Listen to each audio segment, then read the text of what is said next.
Question? I had a different question. I get confused between duality and non-duality. So has Krishna ever spoken about non-duality? Like I was reading Advaitavada, and it talks about everything being Brahman and everything being one. And Bhagavad-Gita, I kind of feel it's more duality there, so I get confused between the two. Yes. It's a difficult. No, I mean, I'm just thinking how much time to take to answer this question. It's a lot for me. So, how should I answer in 5 minutes, 10 minutes, 15 minutes?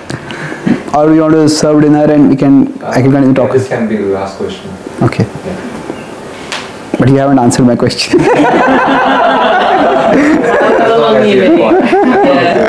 Okay. To properly answer. Okay, so I'll try to keep it brief, but I'll answer. See, I think it is Max Planck or one of the prominent scientists. He said that in normal life, the opposite of truth is falsehood. But with respect to the great truths of life, the opposite of one great truth is another great truth. So he was talking more in terms of quantum physics and relativity. Both are true. Although both, to try to make sense of both of them together is difficult. So we could say that is what applies to the domain of spirituality also. That there is oneness and there is personhood. Both of these are truths.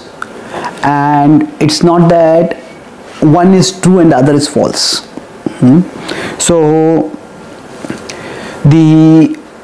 that there is an ultimate reality beyond this world that is universally accepted by all, not just the Vedantic traditions, but even the theistic traditions of the world. So now what is the nature of that ultimate reality?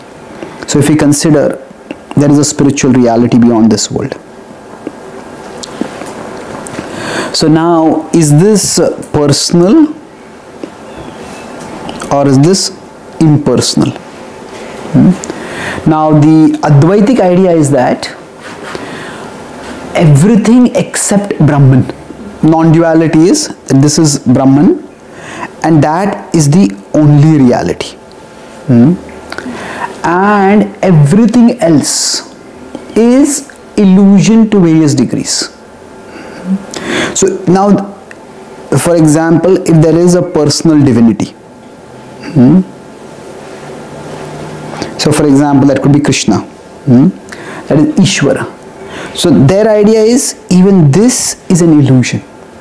And you may have heard of these three modes: goodness, passion, ignorance, the three coverings within material nature. So their idea is that when the Brahman becomes covered by the mode of goodness, it becomes Bhagwan, it becomes God. When Brahman becomes covered by Rajas, the mode of passion, it becomes the soul, the Jiva. And when Brahman becomes covered by Tamas, the mode of ignorance, it becomes material nature, Prakriti. Soul and material nature. Now, this particular theoretical formulation, this is not found in the Bhagavad-Gita. This is not found even in the Vedanta Sutra, on which they generally base. Like specific, this kind of idea. But this is their idea. And their idea of liberation is that we realize that Prakriti is an illusion, the Jiva is an illusion, Bhagwan is also an illusion. And nothing exists except Brahman. Now, what they also say is that it's very difficult to realize Brahman. So provisionally, one may seek to link the Jiva with the Prakriti. So Jiva with Bhagwan. And this is the process of bhakti. So that way a person can come out of material nature, and as that person comes closer and closer away from the grip of material nature, closer and closer to Bhagwan, then that person will realize, initially you can worship Bhagavan. So sometimes even the Advaitic tradition, the non-dual tradition, they may also practice bhakti. But their idea is ultimately, my sense of I-ness is an illusion, the idea of God's personhood is an illusion, and there is only Brahman. So in one sense they call themselves as trans-theistic. We accept theism and we go beyond theism. Now again, all these ideas, there is no explicit scriptural basis for them. These are formulations, and in its own way the philosophy can seem quite attractive. But when it comes to scripture, there is a problem. And another point is that from logical perspective also, if Brahman is all that exists, then how did Maya even come into existence? And how did all this Jiva, Ishvara, Prakriti, how did it all form about? That question remains unanswered. Now there is another way of looking at it, that there is an ultimate reality,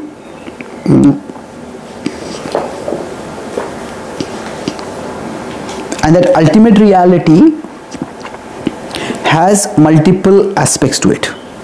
So there is a personal aspect to it, and there is an impersonal aspect to it,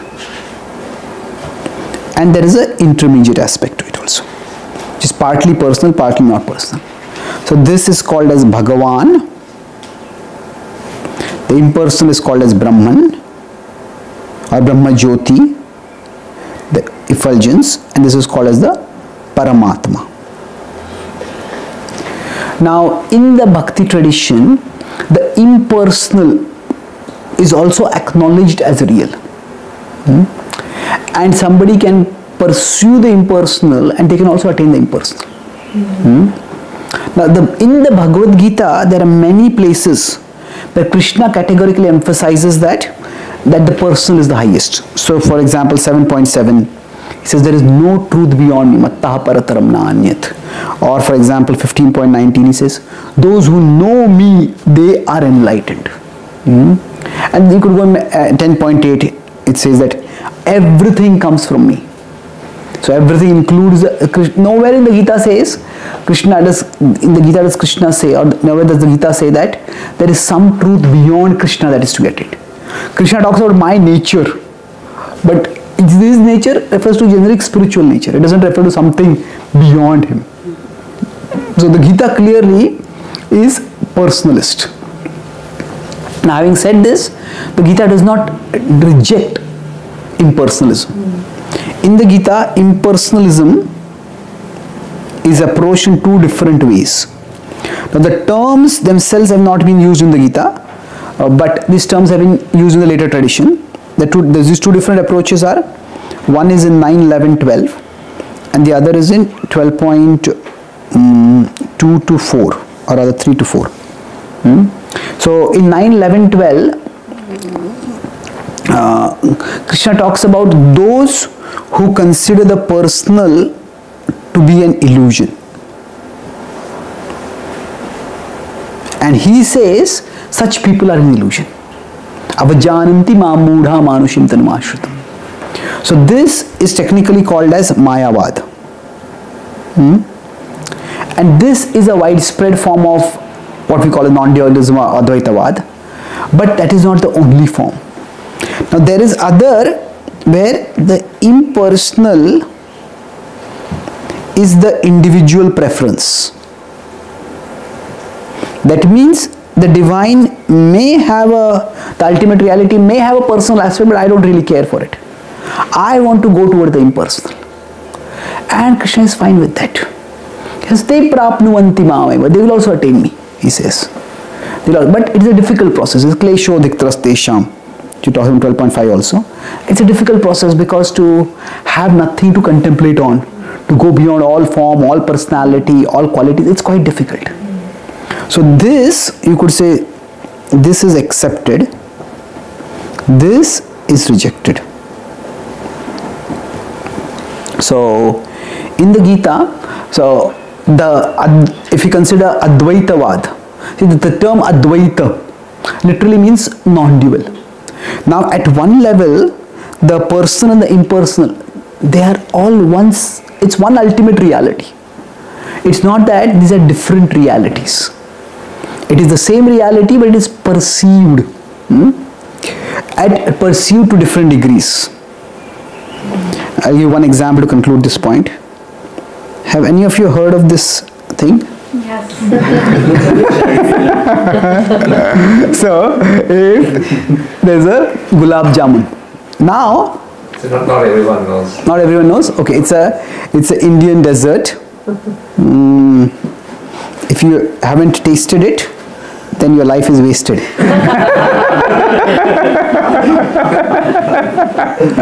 Okay, so now this has broadly three characteristics. First is it has its form. It's attractive spherical form. It comes with its own juice or whatever you call it. It's at its form, or else you can say its shape. Then it has its fragrance, smell, and then it has its taste. Now each of them are attractive. So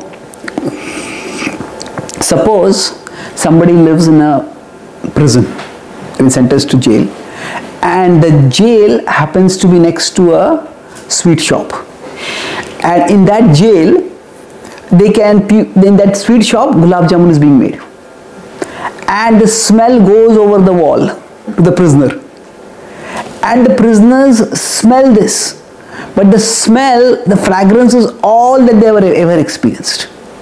They have never experienced anything more than the smell. So suppose, now they don't even know what the object is.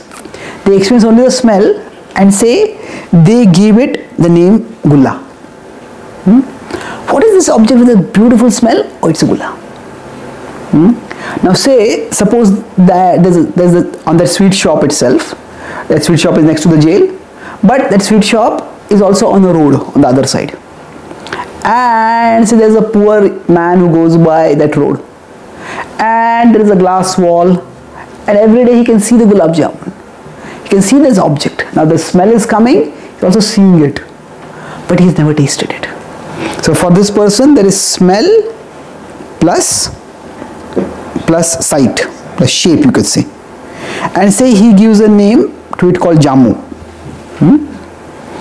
And now he is also experiencing the same object, but it's not a complete experience. The object is the same.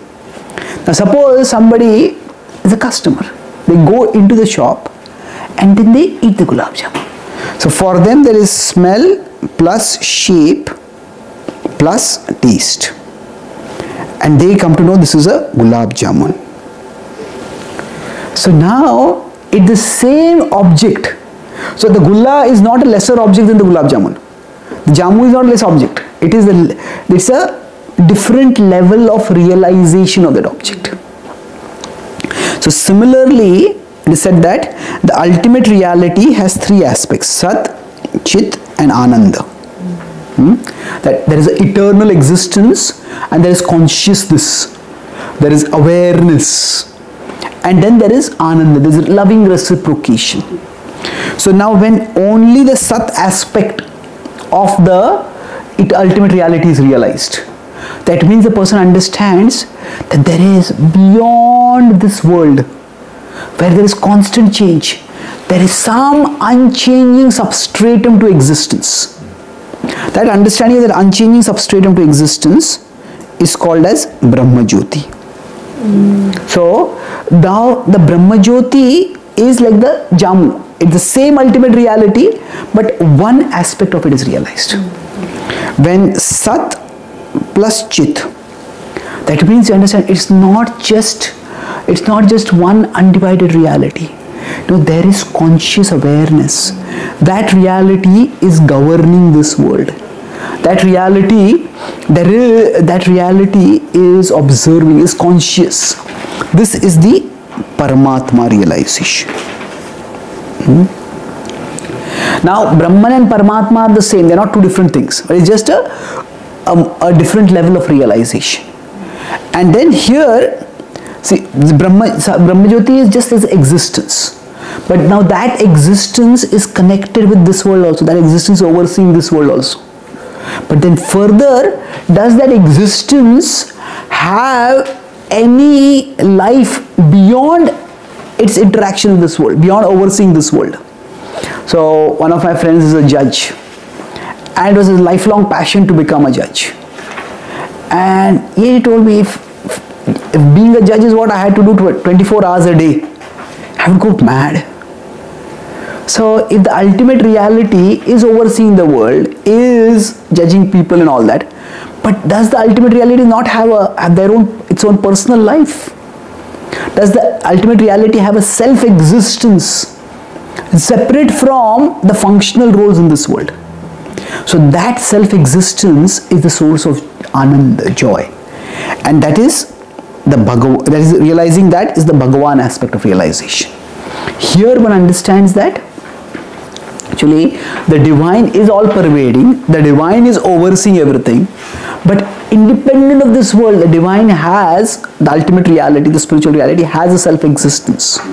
So in the divine abode, God reciprocates love with his devotees, and that is the self-existence independent of this existence. So this is the realization of the Gulab Jamun in its completeness. So this is what the Bhagavad-Gita prompts us towards. So the impersonal realization is not incorrect at all. It is also a valid realization. It's an incomplete realization. So the incomplete realization is also accepted as a very valued and exalted realization. So just to understand that there is something eternal beyond this world, and to focus on that and to strive for that is not easy. But the problem comes when the incomplete is considered to be complete. And not only complete, the only complete thing. That is when that becomes problematic. So that is Mayavad, which is not accepted by Krishna in the Bhagavad-Gita. Okay? Thank you, that was great explanation. Thank you. Thank you so much. Happy to be of service. Bye-bye.